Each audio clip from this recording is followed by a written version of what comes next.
Ele matou Heitor, vingou Patroclo, fez o que havia jurado fazer.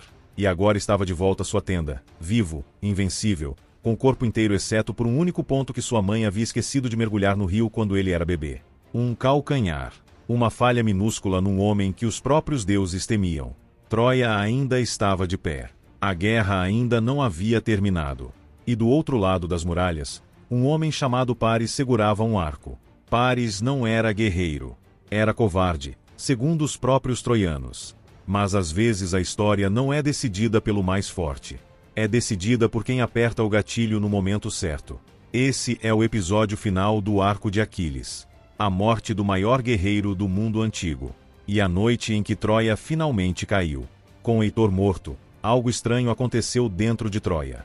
O luto tomou o lugar da guerra por alguns dias. Príamo enterrou o filho. Andromaca, a viúva, cortou os próprios cabelos em sinal de perda. E o filho pequeno de Heitor, Astíanax, que ainda não entendia o que havia acontecido, perguntou pela primeira vez onde estava o pai. Enquanto isso, Aquiles voltou para sua tenda. A vingança estava feita, mas o vazio não havia desaparecido. A morte de Heitor não encerrou a guerra. Novos aliados chegaram para reforçar Troia.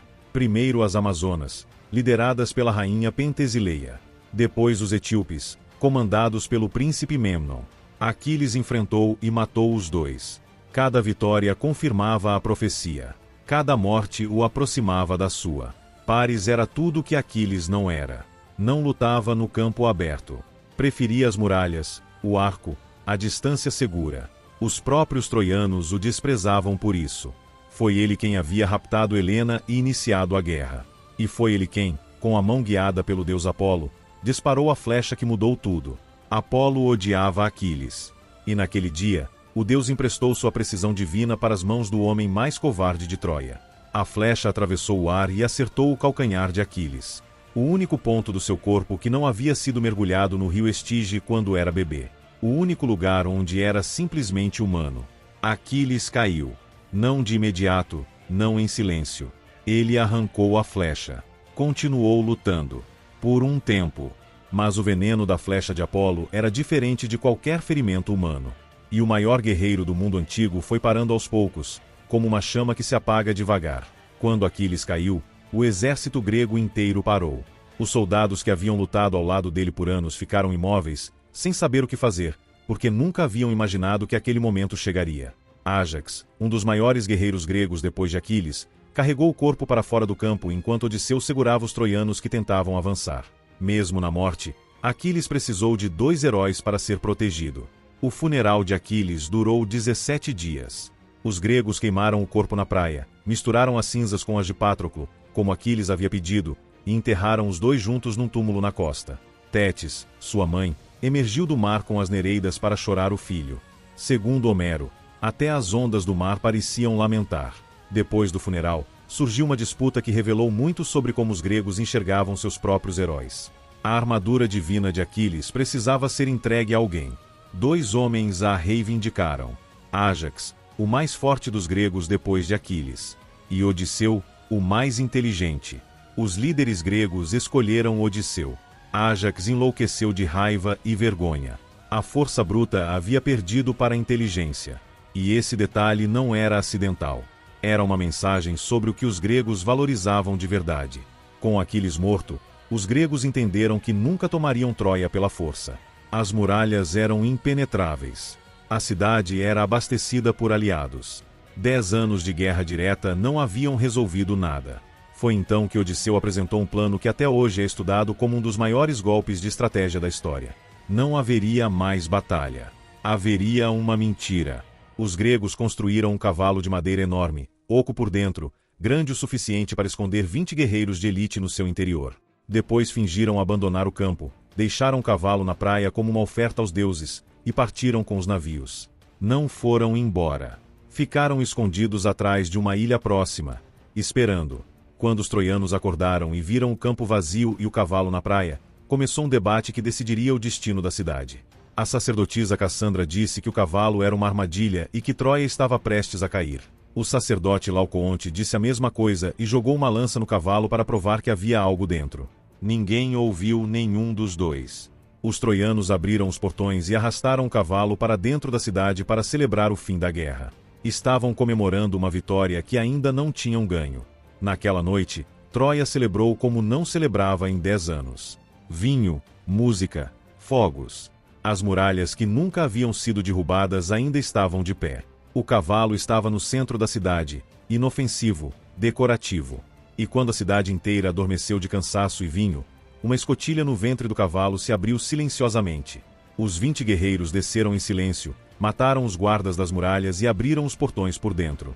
O exército grego, que havia voltado com os navios sob o cover da escuridão, entrou em Troia sem encontrar resistência. A cidade que havia resistido 10 anos de guerra foi tomada em uma noite. Não por força, por uma mentira que os troianos escolheram acreditar. O que aconteceu em seguida foi o que os gregos chamavam de saque total. Troia ardeu.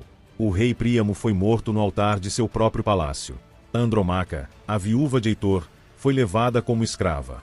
E o filho pequeno de Heitor, Astyanax, o menino que havia perguntado onde estava o pai, foi jogado das muralhas para que nunca crescesse e vingasse a cidade. Menelau, o rei grego cujo casamento havia sido o estupim de tudo, encontrou Helena dentro do palácio. 10 anos de guerra por uma mulher. Centenas de milhares de mortos. 2 civilizações destruídas. E quando ele a encontrou, segundo as versões antigas, não conseguiu matá-la. Ela era simplesmente bela demais. Ou talvez ele soubesse que matar Helena não desfaria nada do que havia acontecido. Ao amanhecer, Troia havia deixado de existir. A cidade que havia resistido 10 anos caiu em uma noite. Os gregos carregaram o que restava de riqueza, levaram escravos e partiram para casa. Mas a vitória não foi o fim feliz que esperavam. A maioria dos heróis gregos teve retornos desastrosos. Agamemnon foi assassinado pela própria esposa ao chegar em casa. Odisseu levou 10 anos para voltar, perdendo cada um dos seus homens pelo caminho. Aquiles ficou. Não o homem, mas o nome. O túmulo dele na costa de Troia tornou-se um local sagrado. Séculos depois, Alexandre o Grande parou ali antes de iniciar sua conquista da Pérsia. Júlio César visitou o local e disse que invejava Aquiles por ter tido Homero para contar sua história. 2 dos maiores conquistadores da história antiga peregrinando para o túmulo de um homem que havia morrido jovem, anônimo numa praia estrangeira, para cumprir uma profecia que ele mesmo havia escolhido aceitar. A Ilíada foi escrita por Homero por volta do século VIII a.C., mas conta eventos que teriam acontecido 400 anos antes. Por 2.800 anos, essa história sobreviveu. Sobreviveu ao colapso da Grécia, à queda de Roma, à Idade Média, à Renascença. Foi copiada à mão por monges que não entendiam grego. Foi traduzida para dezenas de idiomas. E ainda hoje é lida em universidades do mundo inteiro. Isso não acontece por acaso. A razão pela qual essa história dura quase 3.000 anos é simples. Ela não é sobre gregos e troianos. É sobre raiva e perda. É sobre o que um homem faz quando perde a única pessoa que importava. É sobre um pai que cruza o campo inimigo de madrugada para pegar o corpo do filho. É sobre a escolha entre uma vida longa e esquecida e uma morte jovem e imortal. Essas não são questões da Grécia Antiga. São questões de hoje. São questões de sempre. Troia existiu de verdade. Arqueólogos encontraram as ruínas na Turquia moderna, na cidade de Hisarlik. Encontraram camadas de destruição sobrepostas, cidade sobre cidade, cada uma destruída e reconstruída. A guerra que Homero descreveu pode ter acontecido por volta de 1200 a.C., o que significa que quando você assiste a esse vídeo, está a 3.200 anos de distância de um conflito que ainda consegue fazer as pessoas sentirem alguma coisa. Isso é o que a história faz quando é contada direito. Aquiles escolheu morrer jovem para ser lembrado para sempre. 3.000 anos depois, você está aqui assistindo a história dele. A profecia se cumpriu. O arco de Aquiles está fechado. Mas a Grécia Antiga ainda tem muito para contar. Em breve vamos abrir um novo arquivo. Um rei diferente de tudo que você já viu. Não um guerreiro que escolheu a morte pela glória, mas um que escolheu a morte para que outros vivessem. O nome dele é Leônidas. E a história dele começa muito antes das Termópilas. Se você chegou até aqui, você sabe que o arquivo morto não conta história para entreter. Conta para fazer pensar.